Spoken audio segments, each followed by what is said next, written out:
Assalamualaikum warahmatullahi wabarakatuh. Perkenalkan, nama saya Anita Solipa, NIM 1911120045, Prodi Hukum Ekonomi Syariah, kelas 2B, Fakultas Syariah, mata kuliah Bahasa Arab. Di sini saya akan menjelaskan materi Bahasa Arab. 1. Menjelaskan apa itu isim dan berikan contoh dan terjemahan dari masing-masing isim tersebut. Isim adalah kata yang menunjukkan manusia, hewan, tumbuhan, benda mati, sifat, waktu, dan tempat. Contohnya isim ghoiro mushorif, isim muzakkar, isim muannas, isim nakiro, isim makrifat. 2.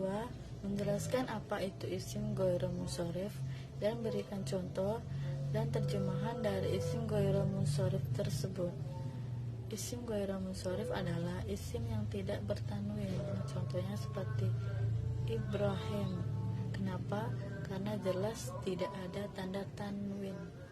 3. Menjelaskan apa itu isim muzakkar dan berikan contoh dan terjemahan dari isim muzakkar tersebut. Isim muzakkar adalah isim yang berjenis laki-laki. Contohnya seperti Umar. Kenapa Umar? Karena isim muzakkar itu tidak menggunakan ta marbutoh. 4. Menjelaskan apa itu isim muannas dan berikan contoh dan terjemahan dari isim muannas tersebut. Isim muannas adalah isim yang berjenis wanita. Contohnya seperti Aisyah. Kenapa Aisyah? Karena isim muannas itu menggunakan ta marbutoh. 5. Bagaimana cara membedakan isim muzakkar dan isim muannas? Yaitu cara membedakannya ialah dengan terlebih dahulu kita mengenali kelompok isim muannas. Jika tidak termasuk ke dalam kelompok isim muannas, maka kita bisa masukkan ke dalam kelompok isim muzakkar. Dan bisa juga dengan 1. Nama laki-laki yang berakhiran ta marbutoh tetap dianggap muzakkar dan penulisannya tidak boleh ditanwin. 2. Anggota tubuh yang berpasangan seperti mata, telinga, tangan, kaki, dan lain-lain dimasukkan ke dalam kelompok isim muannas. 6. Menjelaskan apa itu isim nakiro dan berikan contoh dan terjemahan dari isim nakiro tersebut. Bagaimana harokat akhir isim nakiro? Isim nakiro adalah isim penunjukan bendanya belum tentu atau masih umum. Contohnya seperti seorang muslim. Kenapa? Karena pada lafaz tersebut kita belum bisa menentukan secara pasti muslim yang mana, muslim yang bagaimana, muslim siapa, karena maknanya masih umum dan kita belum menentukan objeknya. Bagaimana dengan harokat akhir, yaitu kita bisa mengetahui suatu kata termasuk isim nakiro, yaitu dengan akhiran tanwin pada lafaz dan tidak menerima alif lam. 7. Menjelaskan apa itu isim ma'rifat dan berikan contoh dan terjemahan dari isim ma'rifat tersebut dan bagaimana harokat akhir isim ma'rifah. Mengapa harokat akhir isim ma'rifah berubah? Isim ma'rifah adalah isim yang penunjukan bendanya sudah tertentu, jelas benda yang dimaksud. Contohnya seperti seorang muslim. Harokatnya, muslimun ketika menerima alif lam maknanya menjadi khusus al-muslimu. Kenapa?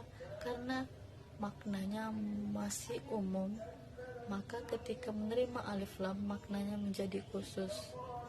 8. Menjelaskan bagaimana cara membedakan isim ma'rifah dan isim nakiro. Cara membedakannya ialah dengan terlebih dahulu kita mengenali kelompok isim makrifat.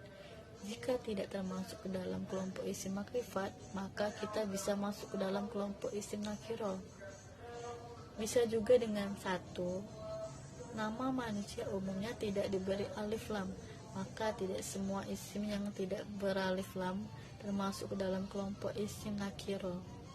Dan yang kedua yaitu jika isim diberi alif lam, berarti bendanya sudah jelas, sudah bisa dipahami oleh orang yang berbicara dan yang mendengarnya. 9.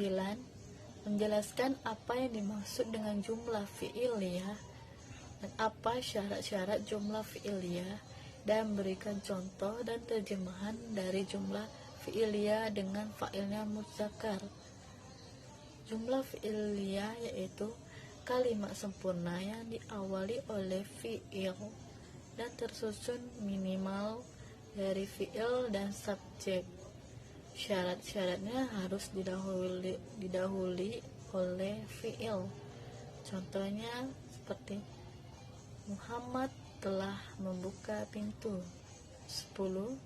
Menjelaskan apa yang dimaksud dengan jumlah ismiyah, apa saja syarat-syarat jumlah ismiyah, dan berikan contoh dan terjemahan dari jumlah ismiyah dengan isim muzakkar, dan berikan contoh dan terjemahan dari jumlah ismiyah dan isim muannas, dan bagaimana harokat akhir di setiap kata ismiyah.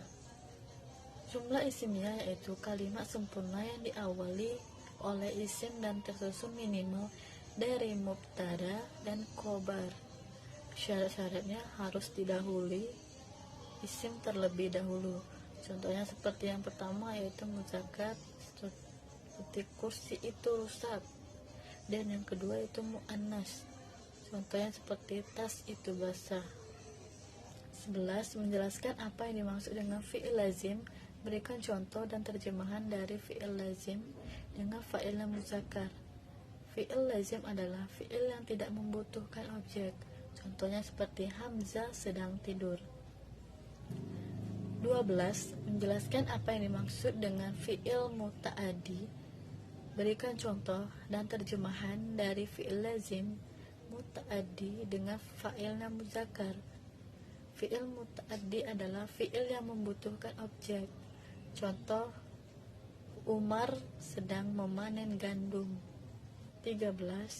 Menjelaskan isim isyarah, mufrad, musanna, jamak, dan terjemahannya. Isim isyarah yaitu terbagi menjadi dua, yaitu muzakkar atau laki-laki, memiliki satu mufrad atau menunjukkan tunggal disebut haza. Yang kedua itu musanna, menunjukkan dua orang disebut hadzani. Yang ketiga itu jamak, lebih dari dua orang disebut haulai. Muannas atau wanita, memiliki satu mufrad atau menunjukkan tunggal disebut hadati. Yang kedua itu musanna, menunjukkan dua orang disebut hatana. Yang ketiga itu jamak, lebih dari dua orang disebut haulai. Sekian dan terima kasih. Wassalamualaikum warahmatullahi wabarakatuh.